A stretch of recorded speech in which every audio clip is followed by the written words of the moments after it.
Reportedly agreeing to a 4-year, $273 million extension to stay with the Cleveland Cavaliers. That's according to ESPN. Mitchell just completed his 4th season in the land, averaging just under 28 points and making his 7th career All-Star team. The Cavs finished 4th there in the East this season before being swept by the Knicks in the conference final. But it is important offseason for the Cavs with a potential reunion with LeBron James still a possibility of returning back home. When it comes to those most playoff points per game, Mitchell is in the conversation. Top 7, right behind LeBron James, who they're seeking there at 27.8 points per game. So locking down one of those key pieces for maybe a title run in Cleveland. All right, to tap in all this, Coach Avery Johnson tapping in. And, Coach, when you think about it here, he could have waited to next summer to maybe cash in a bigger payday. But to get this done now, what does it say about Donovan and the team as they chase maybe a title run here? That's what he's doing. He's chasing a title. When you look at Jalen Brunson basically giving up some more money to fit other players in, that led to a championship. So it's a little bit of a copycat league.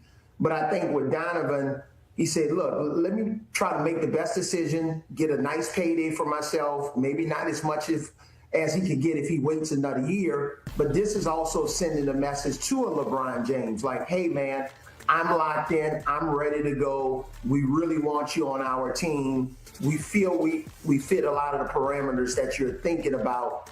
I've never played with a player like you before. So I think this is on a personal level. He did what was best for himself overall to win a championship.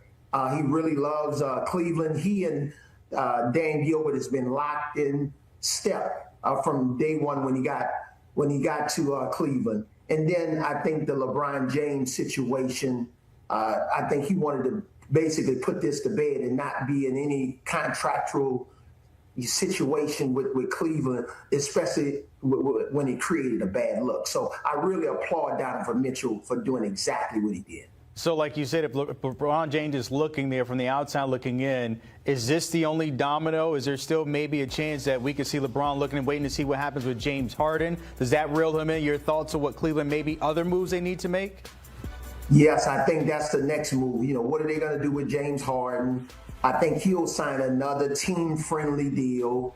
And I think LeBron is also looking at 1 or 2 players that he can bring with him to Cleveland or moves that they can make to trade for the right player. I still think they need a defensive-minded point guard, similar to a Drew Holiday. So Drew Holiday's won 2 championships. He's played with LeBron on the Olympic team. So I just think at the end of the day, LeBron is trying to look at the totality of a roster.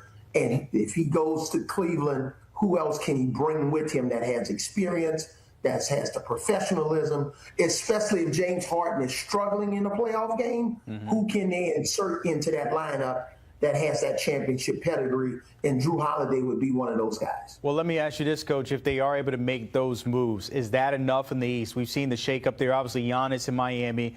You got Kawhi back in Toronto. Are they enough there, maybe top 3 to compete with those teams looking to get back to the finals?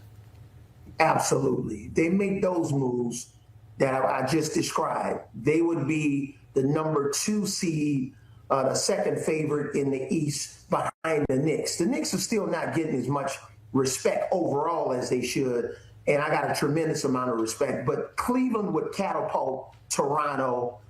They're already ahead of Miami, especially if they can make those moves. You see it there, 20-1 in those odds to win it all. They're tied with the Raptors, but 5th overall behind your Spurs, the Thunder, the Knicks, the defending champions. Christina and Scooby with you. The top NBA free agent left on the market is none other than the King, LeBron James. His agent, Rich Paul, saying at least 27 teams have shown interest in having LeBron join their squad. He went on to say every day things change, and this is the first time that he's making a decision pressure-free. Senior writers Vincent Goodwill and David Dennis Jr. with us now. Let me just say, America, we all got on the same vibe, same color, so we're on to a good start right now, fellas. Let me just say that. But Vince, let me start with you. We've heard the possibility of LeBron to Miami, Cleveland, and Philly.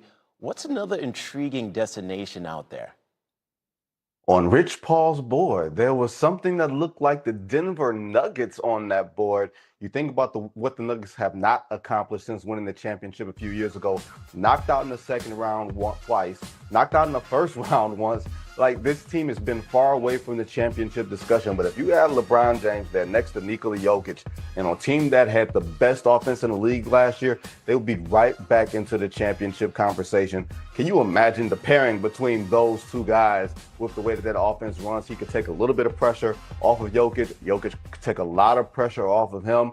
I think that's an intriguing destination we haven't talked much about from a basketball standpoint. And I think in the Western Conference, that'd be a little bit scary. Yeah, a lot scary, Vince. But David, I'll ask you what Vince just kind of put out in the air. What would a LeBron-Jokic pairing look like? First of all, I don't know if I need to complain to HR or producers or whoever, but I was promised that I would not be on television agreeing with Vinny Goodwill, and I'm here first thing in the morning agreeing with Vinny Goodwill. I have a reputation to uphold, everybody. This is not good for my brand right now, but I do agree with him. It's the Denver Nuggets, and I saw it on the board. I perked up. It was interesting to me, the idea of LeBron James and Jokic together. They could roll the basketball out, and these dudes could just figure out how to play seamless basketball with one another. They're just that smart. And on a given night, LeBron James could be the third option on that team. That gives him a little respite with Aaron Gordon there. If he's healthy, defensively he helps. Part of this, though, a little bit of this on Denver. They got to figure out what they're going to do with Peyton Watson, and if they're going to get, try to make that move for LeBron, which would put them in the second apron, which is something they do not really want to do. But Jokic deserves a real shot, and trying to get LeBron James there gives him another real shot and a crack at a championship. All right, Vince, so what's the team that makes the most sense for LeBron? Well, trust me, me and my humble brother David will certainly disagree on this one to restore his brand. The Miami Heat, a reunion with Pat Riley and Eric Spoelstra. When you think about what they have, Giannis Antetokounmpo, Bam Adebayo, you can just even take away what we're seeing now, LeBron, when he was at the peak of his powers. He doesn't have to be that with the Miami Heat.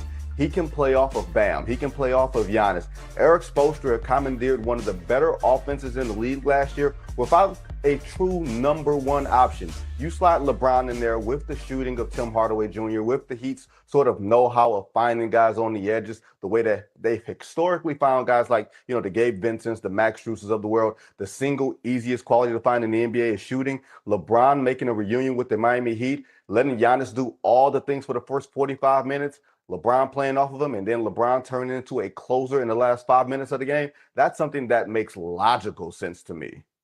Let's stick with that word, logical. David, and as Vince just said, you'll probably disagree with him. Where do you believe is the most logical landing spot for LeBron?